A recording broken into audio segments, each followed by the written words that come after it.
The time is now 6 p.m. Our regular city council meeting for October 26, 2021 is now in session. First on the agenda is Mayor Pro Tem Dalla will lead us with the opening prayer and the pledges of allegiance to the flags of the United States and the state of Texas. Please rise. Good evening, everyone. Let us pray. Heavenly Father, we thank you for this time and for this day here in Schertz. We ask you to bless us with your spirit of wisdom as we discuss our agenda tonight here in these chambers. Help us as council members to always keep in mind our mission to serve this community and illuminate us with the spirit of Ignatius. Help us as we truly find God in all things, celebrate our diversity despite our many differences, and boldly steward our city toward a bright and healthy future. We pray all of this in the name of the God who created us, who redeems us, and who sanctifies us. In Jesus' name, amen.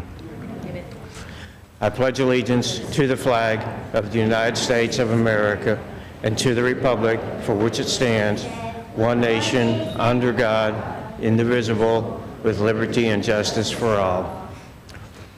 Honor the Texas flag. I pledge allegiance to thee, Texas, one state under God, one and indivisible.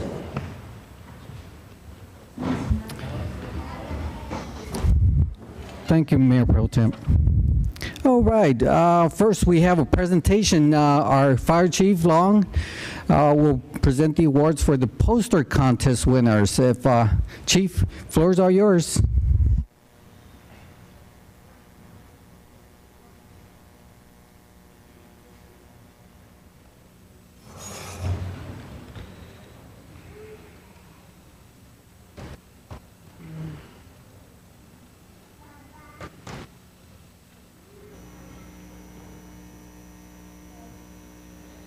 There, go ahead and start it.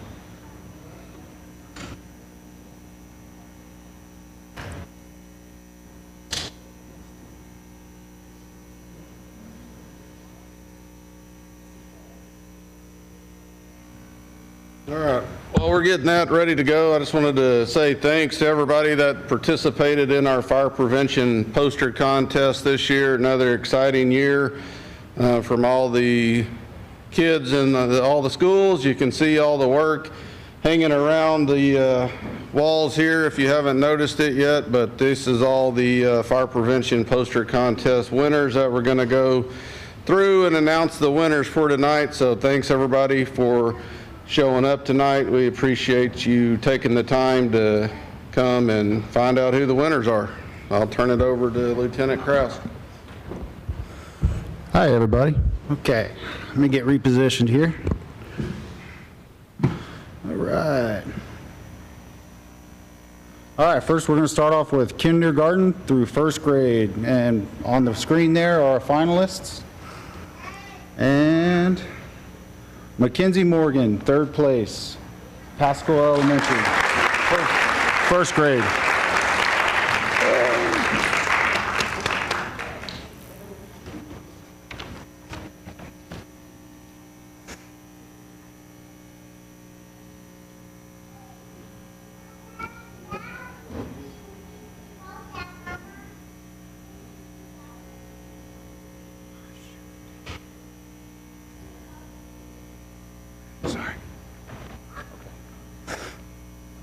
All right. You guys get your pictures? All right. All right, second place, Luis Zelena Guerra, second place. From Rose Garden Elementary.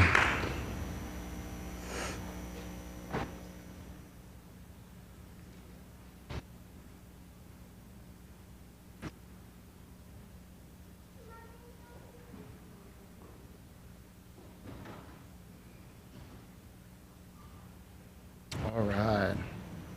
Next, Dean Sanipoli, first place, School of Science and Technology. All right.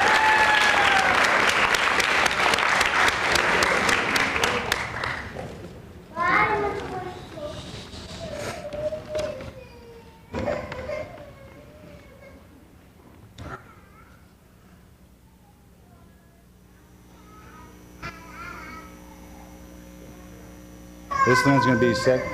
These are the winners from second and third grade. Okay. Third place, Eva Garrett from Rose Garden Elementary.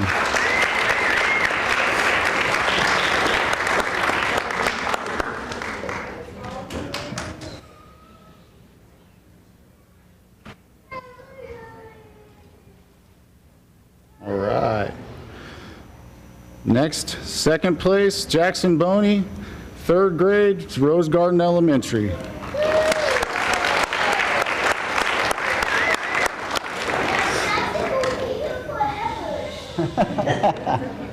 Okay.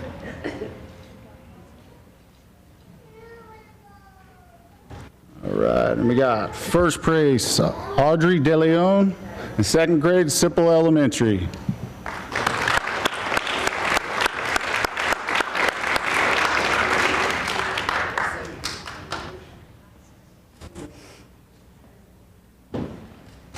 All right. Okay, next we have the winners from fourth grade. We don't have a third place, we only have a first and second place because we only had 2 participants. Fourth grade. All right, Riker Dempsey, second place. And he was from Pascal Elementary, fourth grade. We got first place, Caden Moody, fourth grade, Green Valley Elementary.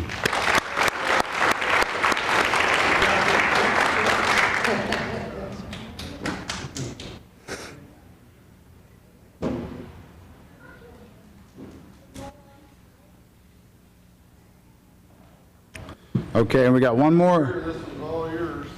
We got one more award to give out. This is the mayor's choice of all the posters. We got Nova Salazar, second grade, Rose Garden Elementary.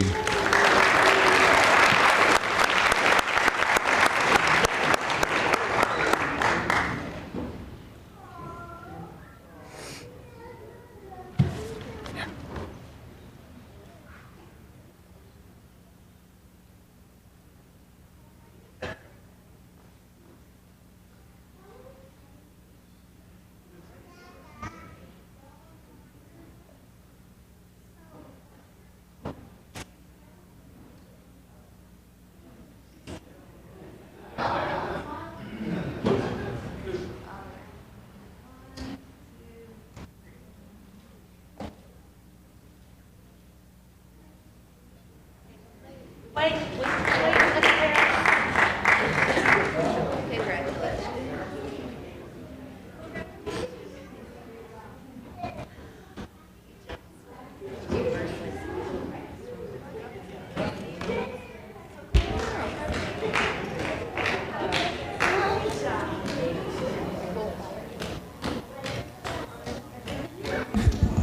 Well, thank you for all the participants that submitted posters, and congratulations to the winners. At this time, if we do have some city business that we need to attend to, so if you want to stick around for this is boring part of our meeting, well, not boring, how about interesting? You're welcome to. The kids would think it's boring.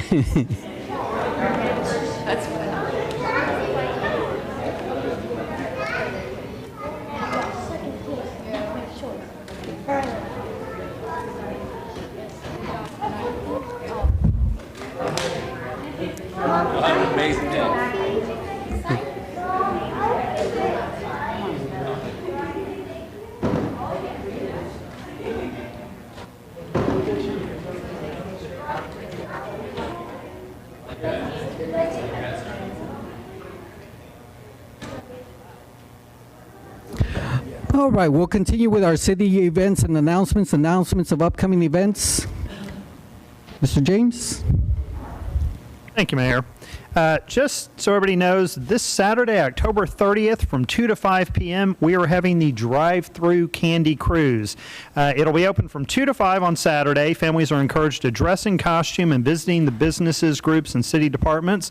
Participating vendors will have their trunks to share their treats. You can find a map of the locations on the city website. If you have questions, you can call the Parks Department at 210-619-1850. And if you'd like to participate by donating candy, you can do that at the Schertz Family YMCA, the Schertz Aquatic Center, City Hall, or the Chamber. As a reminder, Tuesday, November 2nd, early voting runs through Friday, October 29th. For electing council members, places 6 and 7, and then election day is Tuesday, November 2nd, from 7 a.m. to 7 p.m. There will not be a city council meeting that night. The next council meeting will be Tuesday, November 9th, and then we'll have the special council meeting on November 15th, which is a Monday, to canvass the election. All right, announcements and recognitions by our city manager, Dr. Brown. I have, excuse me, I have no announcements tonight, Mayor. Okay. Announcements and recognitions by the mayor. I don't have any myself, so we'll move on. Next on the agenda is the hearing of residents. This time is set aside for any person who wishes to address the city council. Each person is limited to 3 minutes, and we ask before addressing the council, for the record, please state your name and address. Mayor Pro Temp, will you please call our first speaker? We have one person signed up this evening, Noah Pritchett.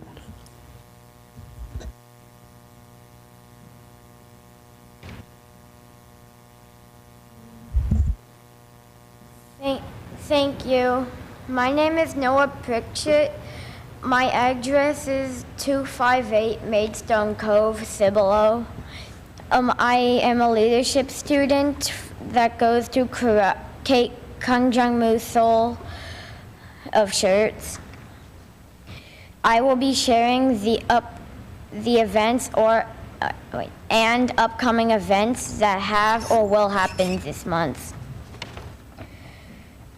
The first day of October, we had an obstacle course event to raise money to benefit the Schertz Animal Shelter.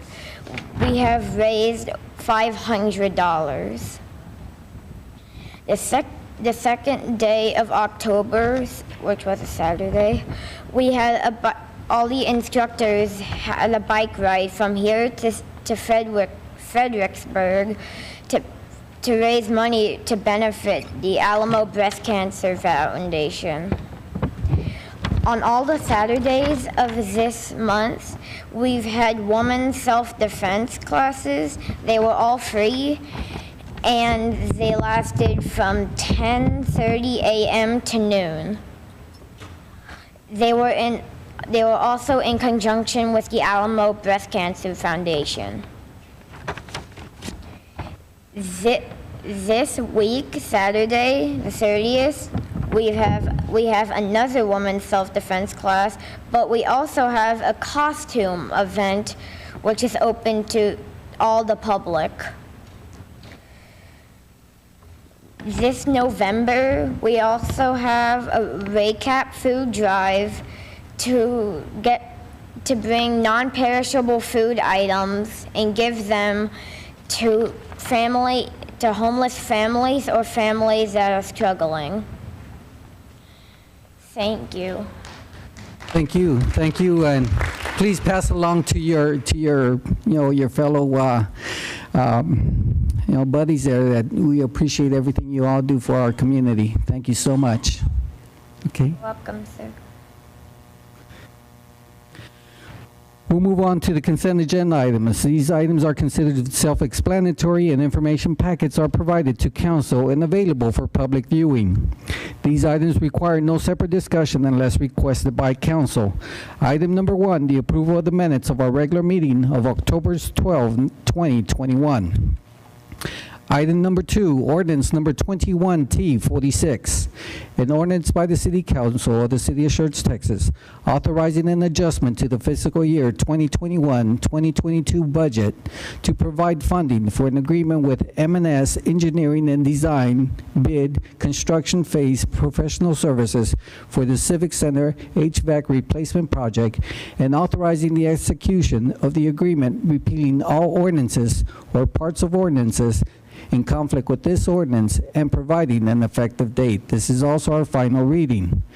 Item number 3, resolution number 21R118, A resolution by the City Council of the City of Schertz, Texas, approving and authorizing an easement with the Central Point Energy Resource Corporation on the City of Schertz Animal Adoption Center property and other matters in connection therewith.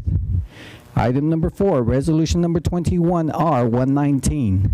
A resolution by the City Council of the City of Schertz, Texas, approving the Guadalupe Appraisal District facility parking lot expansion and other matters in connection therewith. Mayor Pro Tem, will you please continue reading the remainder of the consent agenda items? Item number 5 will be the appointment of Mr. Sean Moore as a regular member to the Parks and Recreation Advisory Board and moving Mrs. Jamie Acevedo to the alternate 1 position. Resolution 21-R-115, a resolution by the City Council of the City of Schertz, Texas, authorizing an interlocal agreement with the Alamo Area Council of Governments to receive federal funding for the Schertz Area Senior Center Congregate Meal Program. Item number 7, ordinance number 21-S-42, an ordinance by the City Council of the City of Schertz, Texas, amending the official zoning map by rezoning approximately 1.373 acres of land to single-family residential agricultural district generally located 750 feet east of the intersection of Trainer Hill Road and FM 1518. 9049 Trainer Hill Road, also known as Bexar County Property Identification Number 310238, Bexar County, Texas. Final reading.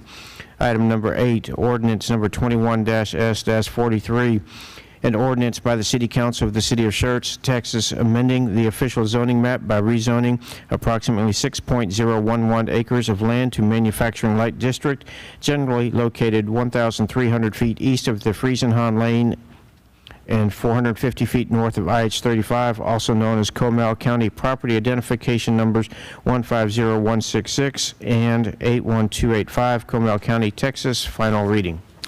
Thank you. Council, do any of these items need to be removed for separate action? Is there a motion to approve consent agenda items 1 through 8? Second. We have motion by Councilmember Haywood, second by Councilmember Davis. Council, any other comments? If none, let's call for the vote. Aye. Aye. Aye. Aye. Aye. Aye. Aye. We have 7 ayes, no objection, motion passes. We'll move on to discussion item number 9, ordinance number 21S-44, an ordinance by the City Council of the City of Schertz, Texas, to amend Part 3 Schertz Code of Ordinance and the Unified Development Code, Article 5, Section 21.5.8, permitted use table, specifically to add aggregate extraction, repealing all ordinances or parts of ordinances in conflict with this ordinance, and providing a severability clause and providing an effective date. This is also the final reading.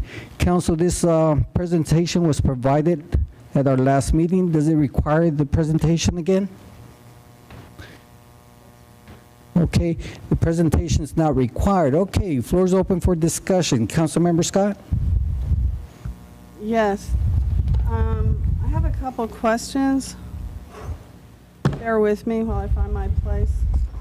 On 121, bear with me. Okay. In doing this, like in passing this, it would allow the Commission and City Council the opportunity to see the proposed, and I didn't finish writing my notes, but to see the proposed plans before anything passes, correct? Yes, ma'am. So what would happen tonight, based on the council recommendation, is to require a specific use permit. If someone proposes this use, that would only be a possibility in the heavy manufacturing M2 district, but the specific use permit requires a site plan to come in and allows council and P&Z to impose additional relevant requirements on the development. Okay, and is this part of the S44? It looks like it is. The same information on page 127. Bear with me. After all the suitable material has been excavated from the pit, then the pit area is, quote, reclaimed by filling the pit with good dump material, only dirt, no construction, debris, etc. will be allowed. It's then compacted and graded. native grasses will begin to grow on the reclaimed areas.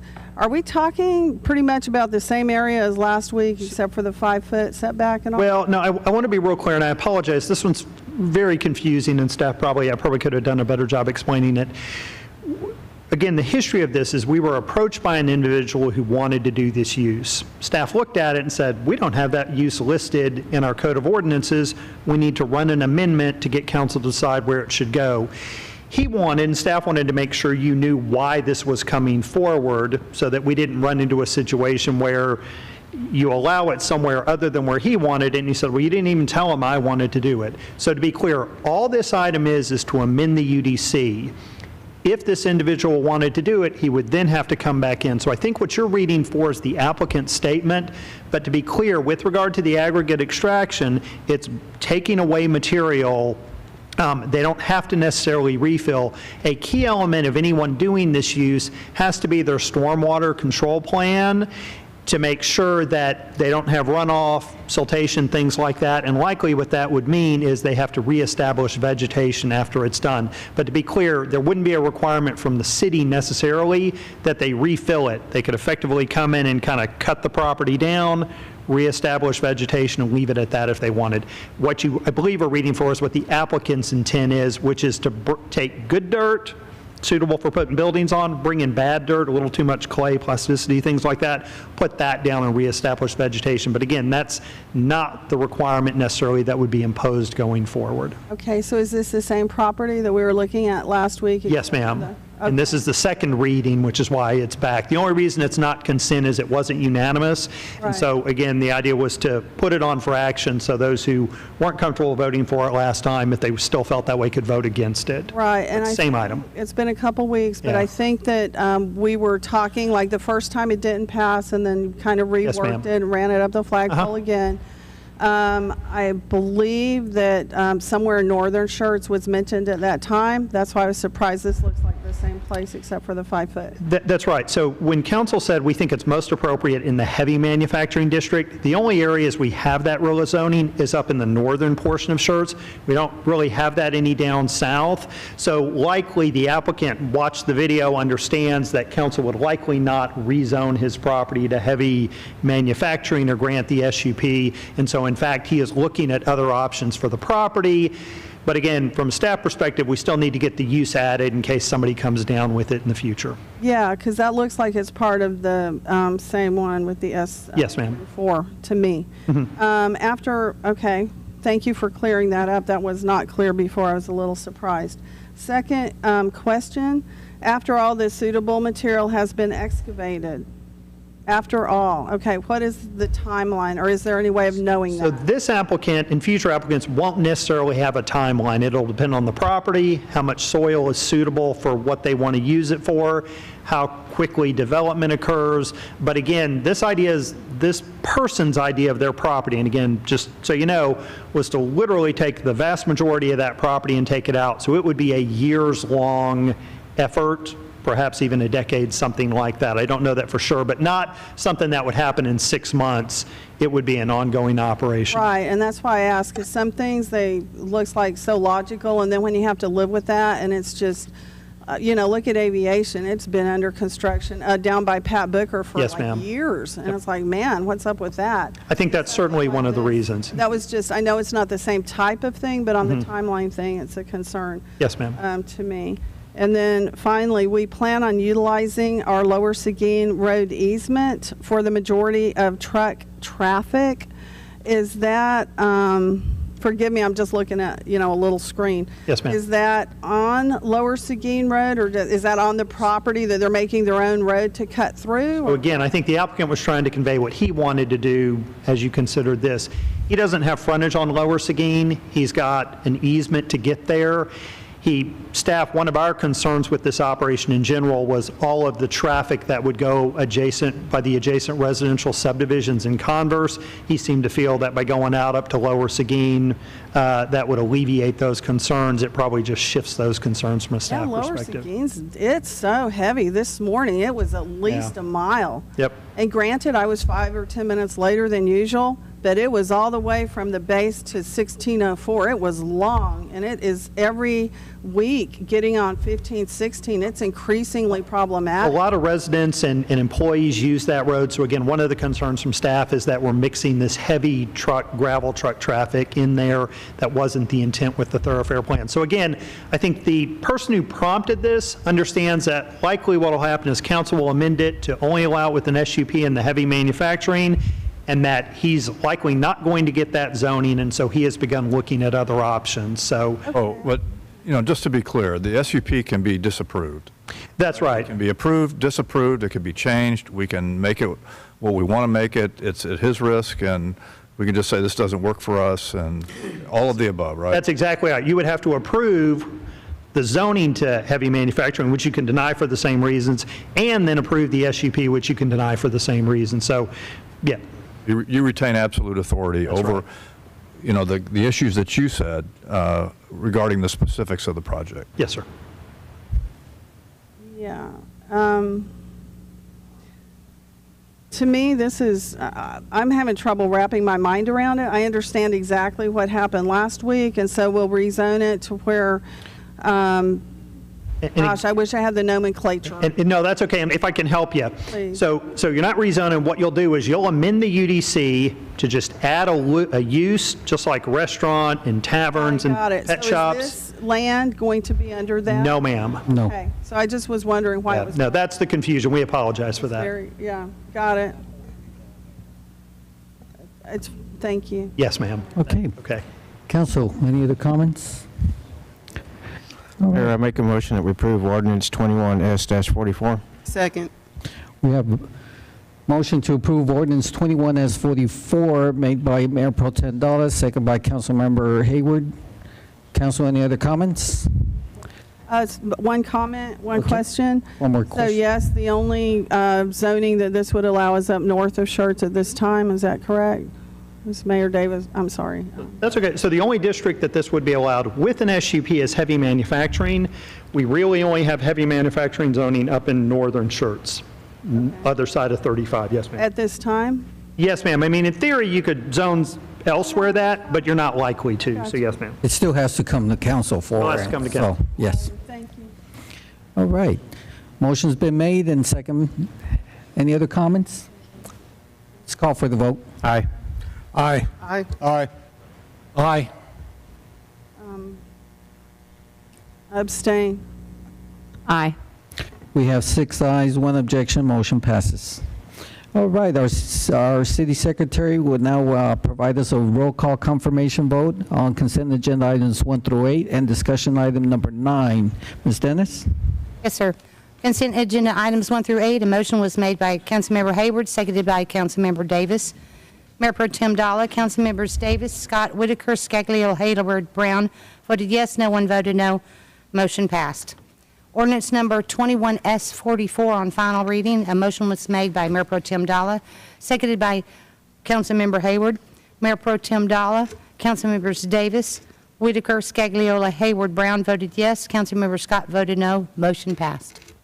Thank you, Ms. Dennis. We'll move on to our workshop discussion concerning cul-de-sacs within the Unified Development Code, Section 21.14.1-streets, Section E, I believe. So, all right, Chief, floor is yours.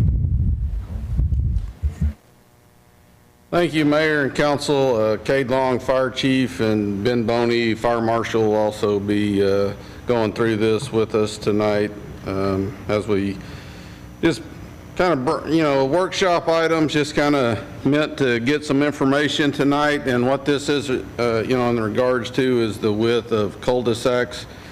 So as we get to the first slide here is just kind of giving you the language straight out of the UDC that says right now it's 150 for right-of-way for single family and 200 for commercial. And so that's essentially what kind of the definition that's in the UDC now talks about. And then, I kind of wanted to talk a few minutes about, why we're here to kind of talk about this a little bit. And it's essentially these these changes that we're kind of offering to come down even a little bit off of this, but just wanted to take some time as the fire chief just to kind of explain our rationale. For us, this is about safety of our personnel. You know, these changes we're bringing tonight, I think we're trying to strike a balance between that safety for our firefighters, but also coming down a little bit off of that right of way that we've worked with planning and engineering to discuss these a little bit as well. But essentially, you know, our ladder trucks have 110-foot turning diameter, and so our whole goal and everything we plan in fire is to maximize the time that our fire trucks or ladder trucks or engines, you know, never have to go in reverse. There's accidents every year that are reported, not just in fire, but other industries as well, where backing incidents occur. And what generally happens with us is we're at a scene that is hurried. People are moving fast. People are trying to get things done. They're making decisions fast. And so sometimes some of those basic safety features kind of go out the window a little bit. And so that's why our goal with this is to, you know, make it to where delivery trucks, trash trucks, as well as fire apparatus, just kind of all those things that enter neighborhoods, all those vehicles, that we maximize the amount of time that no one's having to back up. They're just able to enter a cul-de-sac and make a turn.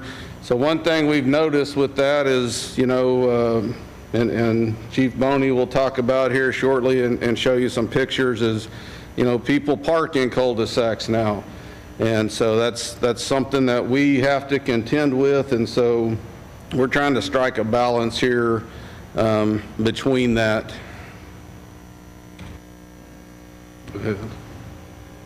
So some of the proposed changes that we're talking about, the 150-foot right-of-way that was in the UDC today, of lowering it down to 140 feet.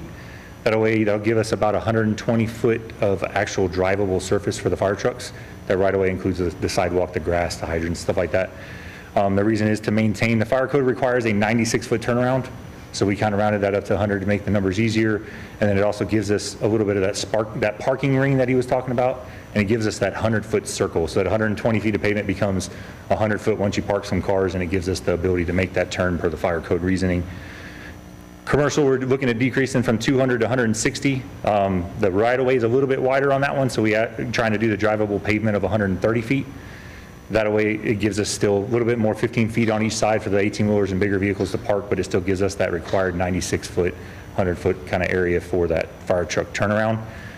And then possibly looking at adding some language for temporary turnarounds. Right now, we really don't state exactly what that is. It's just mentioned.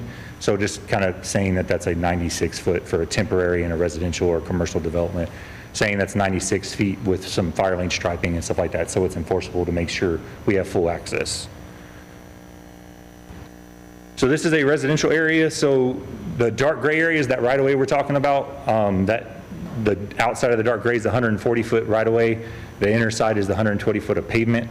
The dashed circle is that parking circle, and then that also shows the ability for the truck to fit in that 100-foot with those vehicles parked there. Same kind of thing with the commercial. The lines come a little bit more in. We're given a 15-foot kind of parking circle, and then going from that 160-foot right-of-way to the 130-foot of drivable pavement. So this is a residential subdivision that has approximately 100 feet of pavement. I don't know the right-of-ways, it's not shown that way. So I measured these out there at about 100 feet of pavement, and you can see the vehicles that park in there. So now you're looking at giving us about 80 feet once you try to pull a fire truck in there, and it's just gonna have trouble making those turns without having to back. So we do have some subdivisions that have larger ones. So this is 130 foot of pavement. So you can see there's kind of a difference in where the vehicles are in relation. It gives that room for that truck to turn. Another one with some more head-in parking. This is again the same subdivision, 130 foot of drivable pavement. And this is a commercial. We have very few commercial cul-de-sacs, so this is one of the ones that we do have. It shows how those trucks park up there. That's even striped as a fire lane, so making sure we have as much room as possible is the goal. We are trying to go down a little bit in the commercial realm to kind of to meet with some other cities and stuff like that kind of are in that area. So these are some of the neighborhood city information that we went. Some of this is from their UDC, some of this is talking directly to the fire marshals and other people. So you can see some of them are 130-foot right-of-way, 110 of pavement, 96 foot of pavement with a row of 100. So they all kind of stay, some are a little higher and get a little bit more room. Everybody stays kind of right around that 100 foot of drivable pavement. So this is the actual sections of the fire code that kind of talk about it, that fire code requires cul-de-sacs to be 96 feet. And then it does have the language that says it cannot be obstructed in any manner, including parking of vehicles that would require fire lane striping or signage. So if you want to do the 96 in the temporaries or whatever, you have to stripe it. Otherwise, if you do the bigger cul-de-sac, it gives us that ability in the center without having to stripe a bright yellow or bright red line on somebody's subdivision of streets. I just wanted to add on here, so kind of what we're trying to strike the balance with is we don't want to have a huge enforcement issue to where we're putting fire lanes at the end of cul-de-sacs and then we're getting people calling us that, so what we've kind of done is taken the fire lane out of it and added the pavement to it in this case. So we're, trying to meet the fire code intent without doing a fire lane to where we have huge enforcement issues that we have to deal with at that point. So just, here at the end, again, I've just tried to kind of lay out, why we're here a little bit and what we're talking about. And as you can see around the city, and some of them predate some of the UDC, but there's been a variation of different cul-de-sac widths go in the city throughout the years. And so again, in talking with engineering and what direction we get tonight from council, then they would want to come back and kind of update the design guide and bring some of that back again to discuss. But just from fire's perspective, our recommendation is to move forward with these new dimensions. We're coming down a little bit, but still kind of maintaining what we feel like we need. All right, thank you, Chief. Councilmember Brown. Thanks. I respect exactly what you guys are trying to do. I know we've had this discussion a little bit in the past, and this is probably not your area of expertise, but talking to our planners, if you go back to one of the earlier parking slides there, you'll see that the way that the developers and the builders put, and the residential, if you would. That's too nice of one. There you go.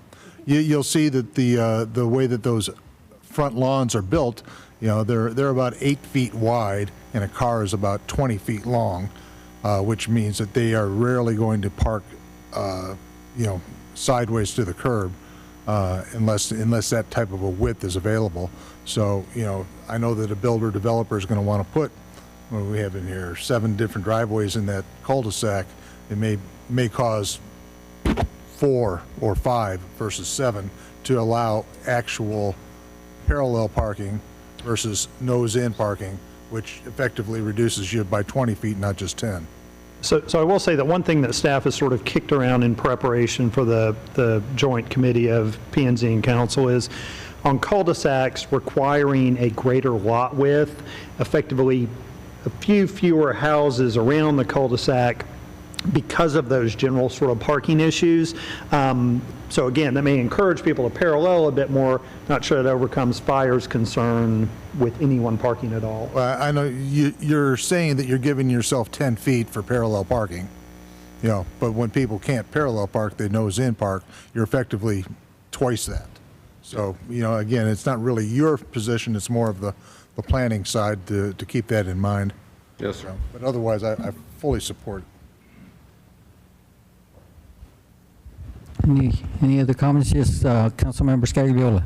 Okay, Chief, could you go back and actually restate your recommendations for commercial and residential? This slide here? Yeah.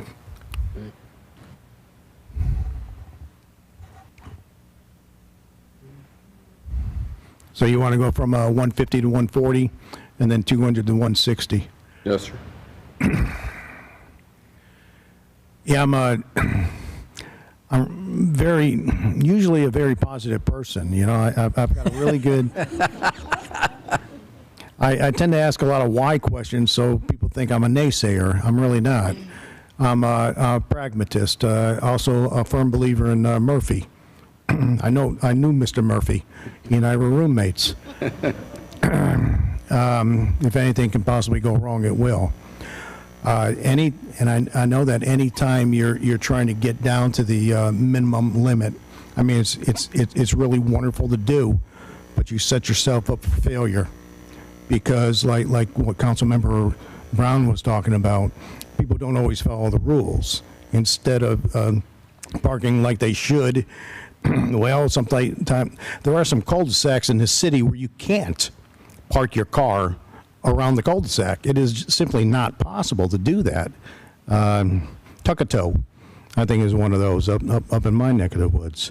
So people will have a tendency to try to pull in, which is going to cut it down considerably. And I envision that happening. Now, in this case, you know, it's only 10 feet. But then again, I was on one of your fire trucks up in the Northcliffe area, and God bless the driver. I don't know how he did it. I was pretty much convinced at that point that those drivers don't get paid enough. But he backed that truck all the way up the street because you could only go in one direction. It was blocked off. And I was on pins and needles. I don't know how he did it driving, but it is scary. And like you said, anytime you need to back up, that's a scary situation. Yes, sir. So I'm a little leery about even giving up 10 feet. In the commercial, you saw the way those trucks were parked going around the cul-de-sac. They're not bellying up to the curb there. You know, they're so it looks like, okay, that'd be plenty of space. But can you imagine if you turn the radius to 160 feet and they still parked like that? It would reduce it to 100 closer and closer. And so I'm really worried about the safety implications of changing this. Now, I'm willing to go with you if, in your expert opinion, you have enough confidence in your drivers and you have enough confidence in the residents of the city not to be parking.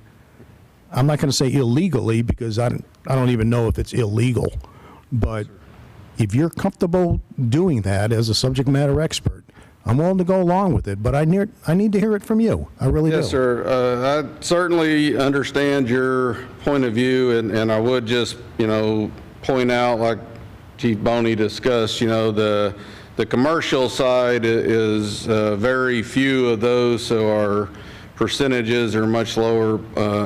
In addition, those are fire lanes, so we are able to do an enforcement issue on those when they're parked like that. So that's why we felt like we could come down a little bit more on the compromise side on those.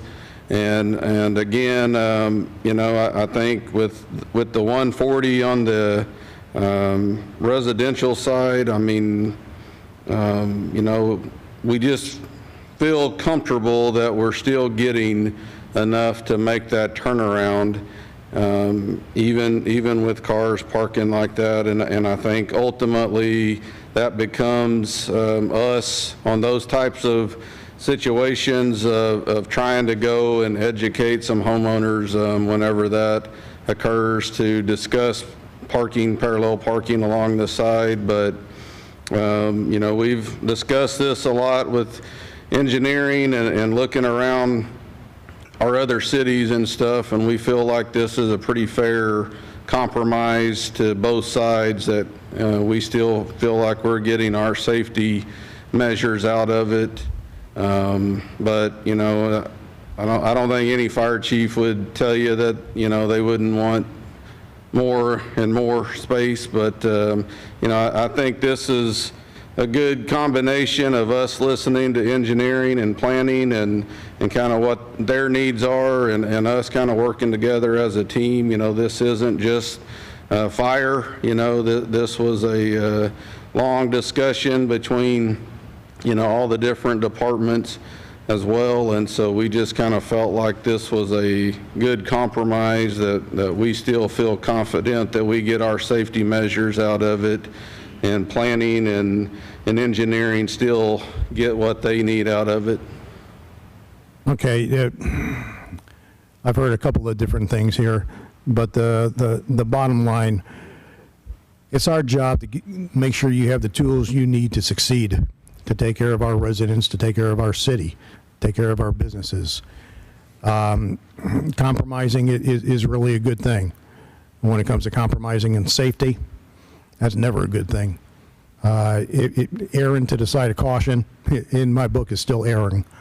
But if you're confident that these satisfy your needs, these are workable, then okay, I can deal with that. Thank you very much. All right, Councilmember Whitaker. Hello. I feel like I missed something. I feel like we had a conversation earlier and maybe I have forgotten, but can you refresh my memory as to, I don't think you obviously initiated this request to make this change. So who is asking for us to, who is benefiting, and why would we want to shrink our minimum requirements? It does look like, I will throw out there, that compared to the other cities, we're a little bit more conservative in our numbers already. So we're not shrinking beyond, right. We're still more conservative than the neighboring communities. Absolutely. So with that said, though, where's the benefit, and who are we trying to help with this? Well, I think ultimately this is probably, where engineering is trying to strike a balance with the developers and, people putting in the developments and stuff like that. And with ours being, so much more than other cities around us at the 150, they just felt like that we could come down some. So that's kind of what started the discussion. And then, of course, you're still going to get into some of those discussions when they see previous cul-de-sacs or 100 foot, then it's easy to point out, oh, well, we seen this one cul-de-sac that was much smaller than that. And, you just kind of get into those. So that's what kind of brought up the conversation this time, that got us all kind of talking about it. And so, Fire's bringing this forward because, we felt like there was a much smaller room for compromise, and so Fire's the one that's bringing this forward because this is what we feel like we could live with. Engineering and planning, I would tell you that they could probably live with, less. So, can you go back to the slide that shows it compared to the other communities?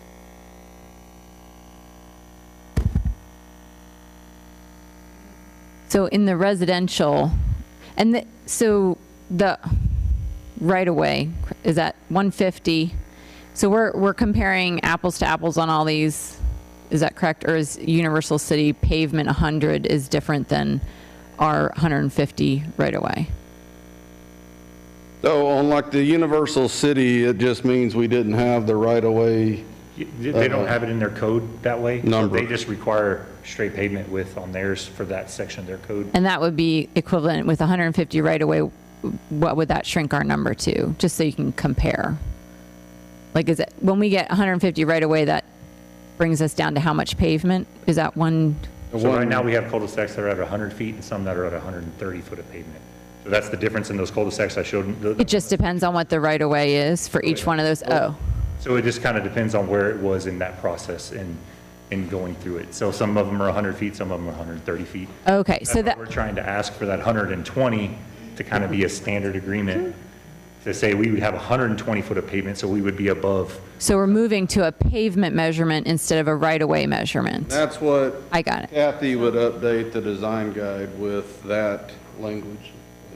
So to give you a little bit more background information, we recognize that we have a conflict between the development code and the design guide.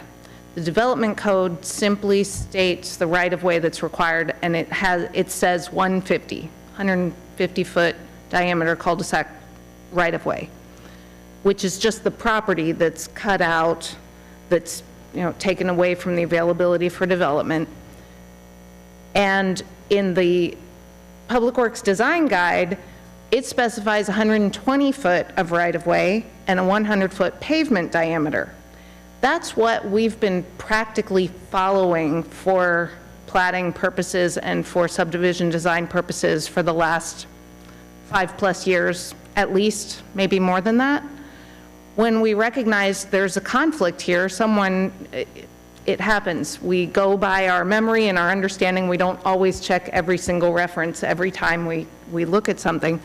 The question was raised, well, wait a second, the UDC says this and the design guide says this, so, okay, we need to come back and figure out which one is correct, which one is appropriate, and there is some pros and cons to both, and so this is why that you're hearing it, so that you can let us know we feel that it needs to be as big as possible. We feel that's appropriate, or we feel that it should be as small as possible to let the property owners keep as much of their property as possible and keep the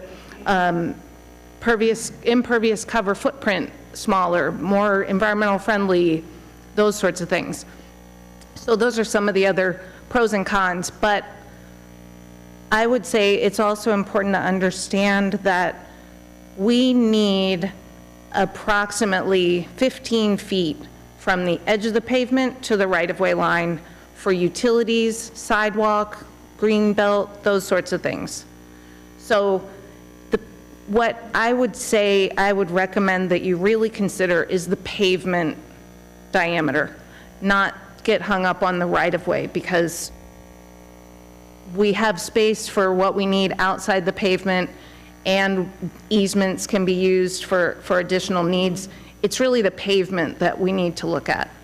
So yes, we're technically going from a code right-of-way requirement of 150, if you decide to accept the recommendation, to a new pavement, or I'm sorry, right-of-way requirement of 140. It's a decrease there, but it's actually an increase from what we've been doing, and we're increasing the pavement from 100 to 130. I apologize. Can you go back to your recommendation so we can look at that? It is becoming more clear. Okay.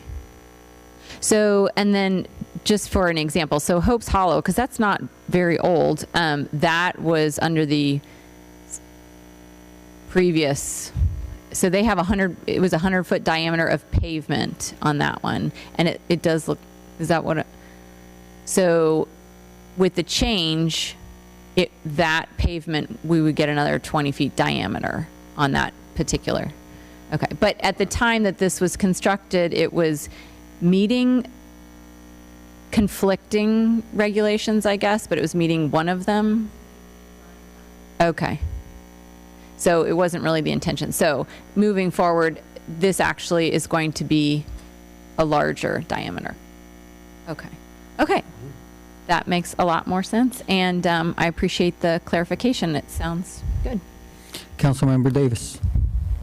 Yeah, that cleared up a lot on that. But beyond the UDC and the development guide in the paved area, and I understand, I really do understand the issue at hand. Have we looked at any other alternatives? I mean, this solves a problem going forward. It doesn't solve a problem of what's existing now throughout the community. Which trucks do we have in the city that have the largest turning radius? The Quint and the new platform.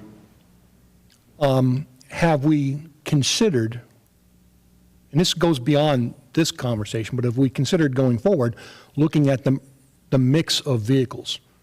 You know, for example, a tractor drawn would drive circles in this thing without having to back up at all. And if we're looking at quints or 100-foot platforms, does this support the argument going forward for, something like a 75-foot or a shorter aerial stationed in primarily residential areas versus the commercial areas that we've got? Yeah, I think that, for one, we need the 100-foot, 2,000 GPM pump in the industrial area for ISO purposes, insurance purposes. But definitely, we've, discussed some others, but, with the technology coming out now, with our Quint now, it's a 75 and it's on, a tandem axle.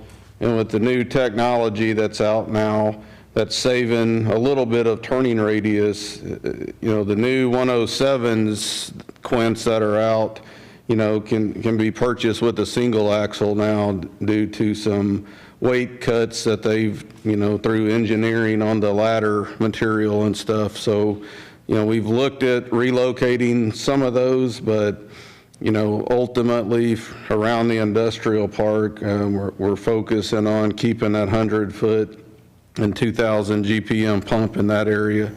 But, one of the reserves that we bought, a few years ago is a smaller, shorter body, lighter weight engine that we're kind of using to get around into neighborhoods as well. So we've definitely looked at some of those options and made some of those options previously that we have in our fleet now. Thank you. Okay, council, any other comments?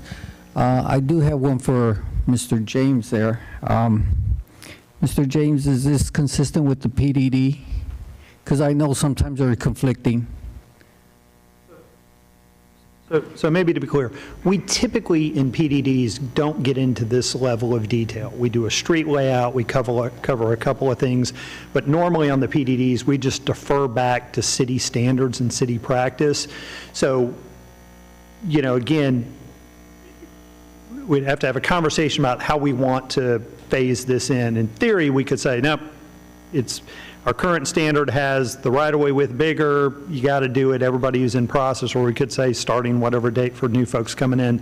But yeah, PDDs would not be exempt from this because we don't spell that out in the PDD. Okay. Again, I will say that some of those, we're going to have to work with them, and we have this on occasion because they're not assuming this wider pavement width that necessitates the wider right-of-way width.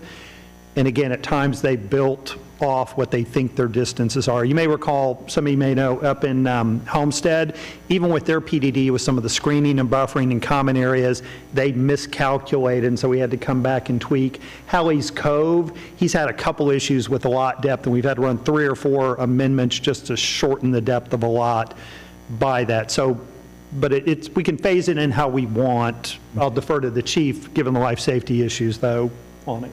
All right, thank you. Council, any other comments? No, I think we're in agreement to make the changes and, bring it up to council for approval then. Okay. Oh, thank you, Chief. All right, we have 2 closed sessions. Item number 11, the City Council will meet in closed session under section 551.071 of the Texas Governmental Code, consultation with our attorney to receive legal advice related to utility relocation associated with the FM 1518 project.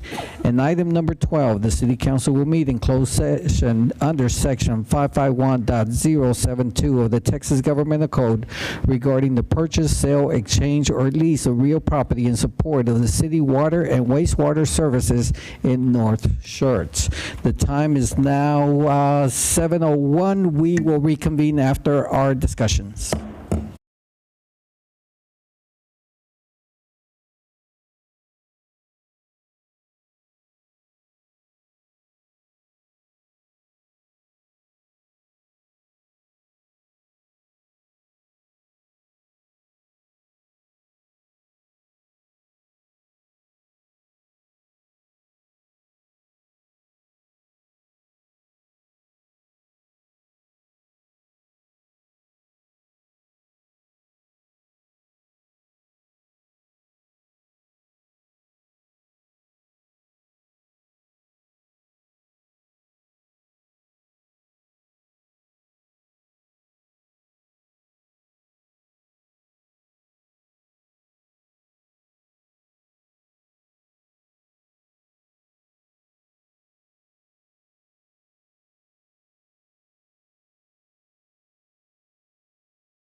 The time is now 7:51. We reconvene into our regular session after a discussion and deliberation regarding our closed session in reference to item number 11 in regards to the utility relocation with the FM 1518 project. The start time was 7:08 and time ended was 7:34. On agenda item number 12 in regards to the city water and wastewater services in Northern Schertz, the time we started was 7:36 and the time we ended was 7:46. There is no action required on 11 and no action required on number 12 either. So we'll move on to requests and announcements. Any further announcements from our city manager, Dr. Brown? The only thing I have is that, excuse me, Love Where You Live was conducted this past weekend, and I think it was a great success. I want to thank the planning department, Lisa Wood, Rebecca Vera, and the code enforcement folks who did a great job coordinating with Republic and getting the equipment that we needed, and also Suzanne and the Public Works Department. They provided the chipper and a crew to work the chipper, so it was a busy day, but I think it was in the North Cliff area, so a good success, and I think next meeting we'll have a presentation on it. Okay. Council, any possible updates or information requested from staff? Yes, Councilmember Brown? Yes, sir. I've talked with Mr. Kelm and Chief Bain. There's been some concern about heavy truck usage on Schertz Parkway, and they're going to take a look at it. I'd just like to get an update in about a month to see where. Okay. Will do. Okay. Council, any other items? Council, any possible items you'd like to place on the future agenda items? None? Okay. Announcements by our council members. Mayor Pro Tem Dalla. Just a couple of events attended over the last couple of weeks. Chamber Luncheon last week. Also the Classic Car Show put on by the Historical Preservation group there. Congrats to Frenchie and Dean and everybody else there. That was an incredible show. Great turnout and some really awesome looking vehicles out there. And then finally attended the Balloon Fest preview Friday night. So good stuff. Councilmember Davis. Oh, yes, I also attended the car show, great event. Other than that, nothing else. Okay, Councilmember Scott. Yes, last week I attended the Community Connections event hosted by Judson, and it had several mayors from adjoining cities, and that was just a great event. I saw my fellow councilman Scagliola over there as well, but it was excellent. Councilmember Whitaker. I attended the Northeast Partnership Luncheon, also the Chamber Luncheon, and then also the Skylight Balloon Festival, which was really a nice little gathering. Councilmember Scagliola. Yeah, I was out at the Balloon Fest VIP gathering. Shout out to HEB and Remax. Wonderful. Chamber Luncheon. I liked it because they put a positive spin on reasons to appreciate lawyers. And lawyers don't get enough lawyers don't get enough loving. They deserve it. So hug a lawyer. SSLGC, hey, it's water, not oil, that lubricates the skids of opportunity and growth. Judson ISD, the Civic Leaders Appreciation Luncheon was very nice for them to offer that. And then finally, the Lions Club Casino Night is the 29th of this month. Check out the website. Fun time will be had by all. That's all I have, sir. Okay, Councilmember Hayward.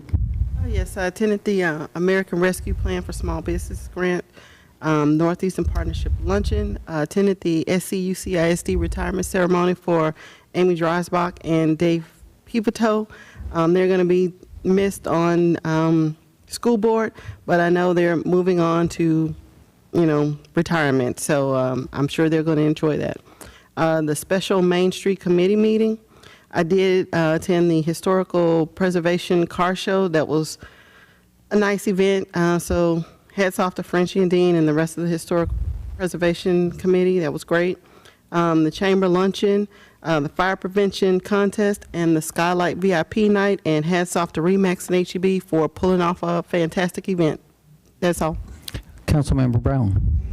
I was really wrapped up with the Balloon Fest, and there's been a lot of suggestions that Schertz might want to have their own balloon. We had the city of Plano there, we had HEB there, we had Remax there. Either that or else we can go in with Selma and Cibolo and do the Shibaloma balloon.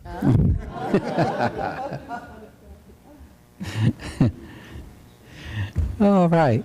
The time is now 7:56. We stand adjourned.